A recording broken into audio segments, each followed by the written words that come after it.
What's up, YouTube? This is Boston Chris back with a brand new video. Hope everyone's doing well. So I actually have a couple of books that I need to show that are on my top 10 list that came in. One I will go ahead and unbox right, a little later on in the video.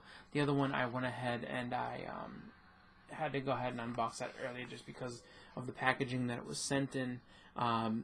The seller on eBay just didn't have a knowledge of how to ship comics. I could tell that just because he had the book on there listed, and just the other listings that he had and all the other sold items ended up being like, just stuff that, clothes and so I think there's a couple of electronics as well, but it wasn't anything that was like, would let you know that he's a comic seller that does this all the time. So he actually shipped it to me, and with really nothing else, just this. So I was nervous because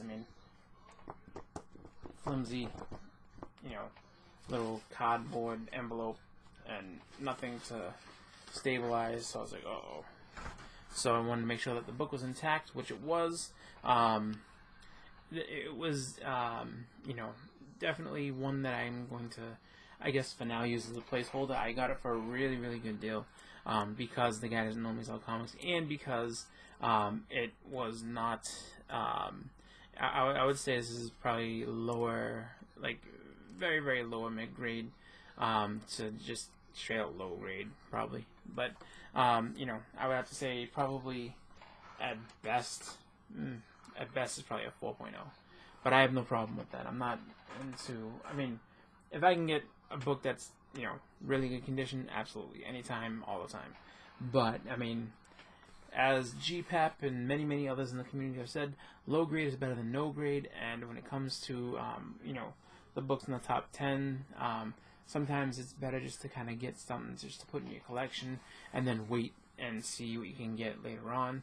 So definitely excited to have this book in my collection, and I'm going to not stall any longer.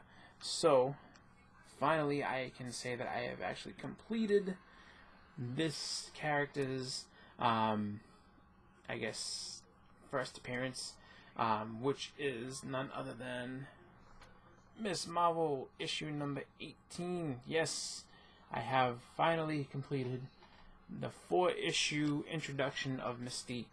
So, really excited to have that.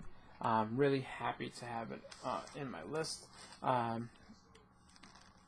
There's definitely some, spine ticks and things on it and everything. So it's taking it's kind of hard to see, but there's definitely spine ticks, some discoloration, but the cover is intact as far as the staples are there. It's not ripping off.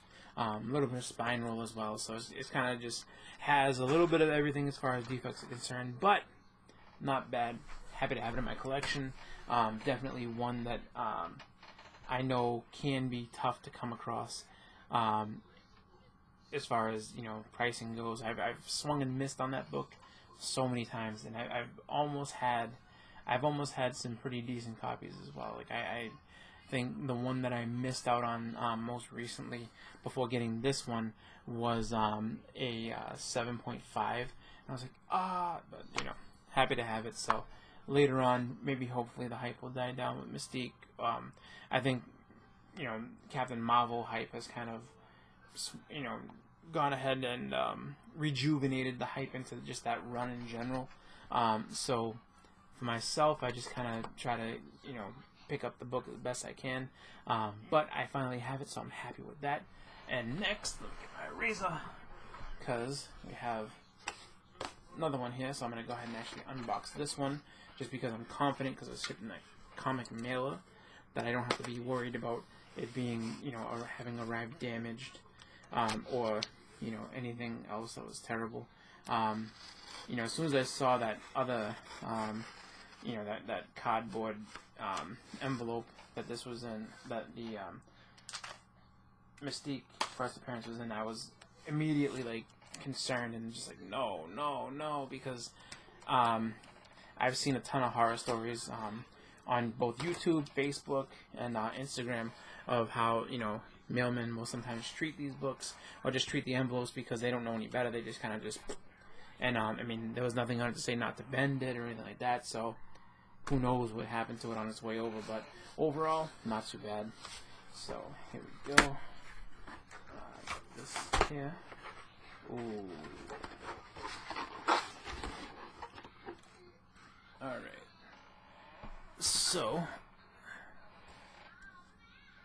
very nice. Very nice, and just really, really, really excited for this book. One that I've actually, again, swung and missed as far as like trying to get a good deal on it. I actually found a good deal on this one, so I was just ready to pull the trigger at the time when I did, and I'm happy I did. I'm happy I have it. And so, with no further ado, we finally have in our collection, boom, Star Wars issue number 42, the first appearance in this comic line of Boba Fett, and the first appearance of Yoda. So really cool with that. The first appearance of Boba Fett in actual, I guess, comics is the Star Wars special for The Empire Strikes Back. That's a Marvel special magazine. I think it's special magazine number 12. I will try to find that in my database real quick. My goodness. There it is. Marvel Special Edition featuring Star Wars. And this is issue number 2. Is the Empire Strikes Back issue. It predates this book. So this was, I want to say, oh man, was this 1980? I don't know. I don't know what the date is on this one, but I do know that the other one is dated in 1980. So it came out, I guess, alongside of the release of Empire Strikes Back. This came out a little bit later on. So definitely cool, definitely a awesome book to have in my collection. So, boom, again, really excited for this. Definitely one that I wanted in my collection for a while, and have now been able to pick up. And just one that I really think that I should have, at some point, when I was younger, probably pulled the trigger on, because it would have been easier to get that, a lot cheaper too. But, you know, I think I could have probably got that back in the day for probably less than $5, and now it's just one of those things that everybody's speculating on and everybody wants to have. So, but like I said, I got it for a good deal. I didn't overpay for it. Had a good time grabbing that. It's in, I would say, mid-grade, not quite. With the pressing and with the press and clean, this could probably, I think, be around the 7.5, maybe 8.0. So definitely still happy to have it in my collection. So with that, I am going to get going. I want to thank you guys all for watching. Before I go, though, I have to go ahead and cross off the books like I always do. So there we go. So, and so yeah, really cool. So happy to be able to cross off, especially one of the holdovers from last year, but doing pretty well. So that would be, you see, 1, 2, 3, 4, 5 books off my list. Still have, let's see, because I made this a little longer, I put 1 extra, so 11 books, but so it's still 6 left to go. So we'll see what happens. I'm pretty sure at the con I can see some stuff that will be there. So we'll see what I can do as far as, you know, trying to pick those up and hopefully be able to, you know, not pay too much, but we'll see. We'll see. Do my best in negotiating if I can. But again, I want to thank you guys all for watching. Again, this has been Buckshot33, aka Boston Chris, aka Mr. Thursday Night. If you watched my last video, you know what I'm talking about. So, thank you again. I'm out. Have a great night.